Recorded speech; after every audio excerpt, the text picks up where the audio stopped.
It was here in Bienville Square, downtown Mobile, under these magnificent old oak trees, that the captain used to come often and sit on the benches here and smoke his pipe and dream of the days when he sailed to all the fine harbors of the world. Nobody remembers his name now, but he's a part of the ghost legends in Mobile.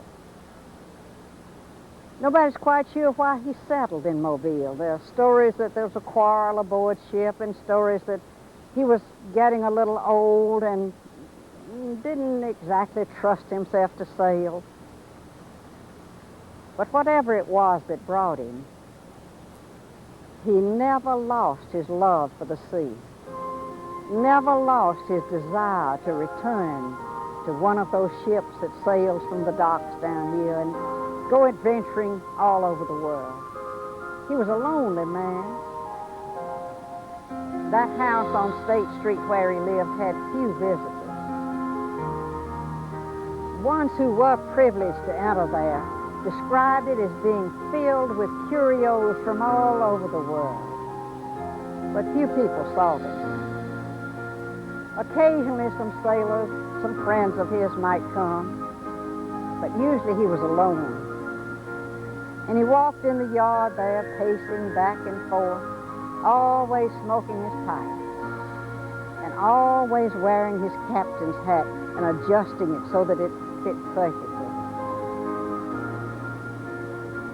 On one occasion, when he had been down to the docks and had spoken with sailors there and had listened to their stories of adventure and had yearned once again to be a part of their life, he came back here to this square and rested a while on the benches, thought about his long and eventful life, walked back to his home on State Street, slammed the front door, and a few minutes later, neighbors heard the sound of a gunshot.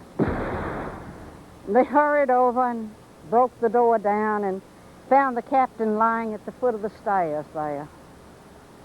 Gun was in one hand, his pipe, still warm from his last smoke, was in his other hand, and his captain's hat was nearby. It was a sad suicide, a sad end to a long and eventful life. And after that, a family named Smallwood moved into the house. They had several children, and they enjoyed this big house where the pipe-smoking sea captain had lived.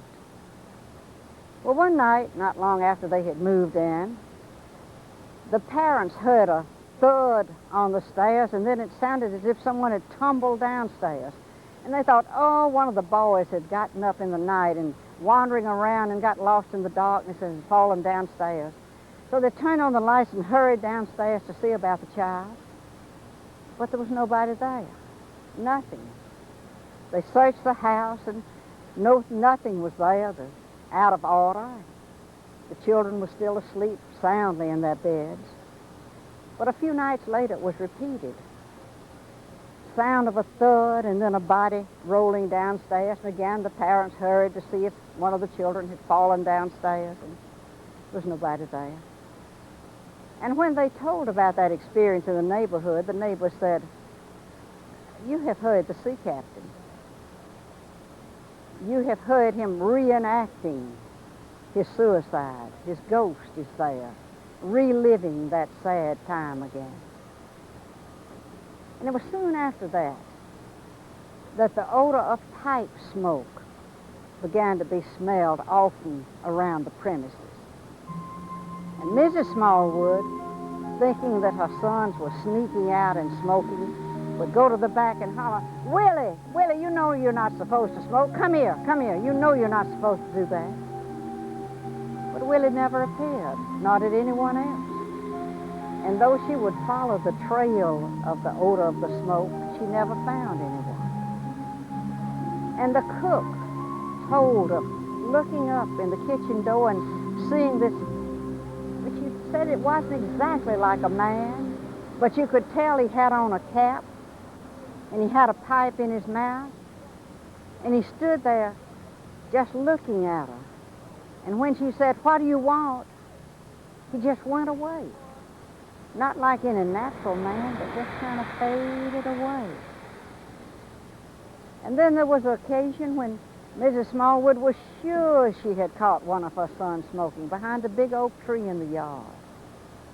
And when she came very close and said, "Oh, be like a man and come out and tell me what you've done wrong," she heard a deep chuckle and a salty oath with words that she was not accustomed to hearing.